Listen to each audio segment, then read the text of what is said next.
भूतिया हवेली। एक डरावनी कहानी। उत्तर भारत के एक छोटे से गांव में एक पुरानी हवेली खंडहर बन चुकी थी। लोग उसे शापित हवेली कहते थे। कहते हैं वहां रात के समय अजीब आवाजें आती थी। जंजीरों की खड़क, किसी की रोने की आवाज और कभी-कभी किसी की हंसने की गूंज। गांव के बुजुर्ग बताते थे कि 100 साल पहले उस हवेली में ठाकुर रघुवीर सिंह रहा करते थे, जो अत्याचारी और निर्दयी जमींदार थे। कहते हैं एक रात उन्होंने हवेली के नौकरों को जिंदा जला दिया था, क्योंकि उन्हें शक था कि वो उनके खिलाफ साजिश कर रहे थे। उसी रात हवेली में आग लग गई और ठाकुर समेत पूरा परिवार जलकर मर गया। इसके बाद से जो भी उस हवेली में गया या तो पागल हो गया या फिर लौटकर कभी नहीं आया।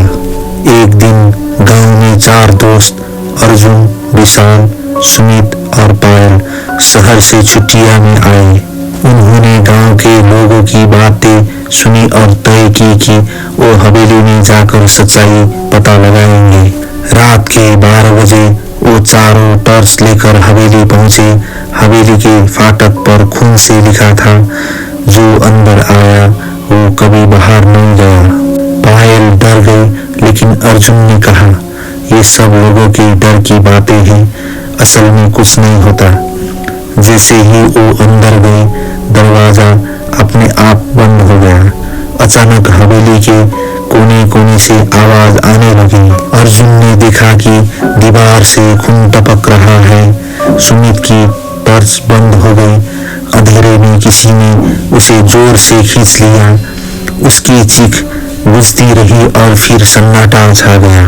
बाकी तीनों डर से मारे भागने लगे, लेकिन जैसे ही दरवाजे तक पहुंचे, पायल हवा में उठ गई और जमीन पर गिरने से बेहोश हो गई। विशाल उसे उठाने गया तो देखा उसके हाथों पर किसी ने नाखूनों से मौत लिखा था।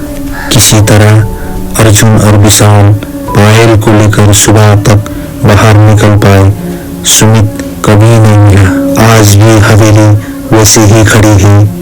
गांव के लोग कहते हैं कि हर पूर्णिमा की रात उस हवेली से एक आवाज आती है, अब अगला कौन।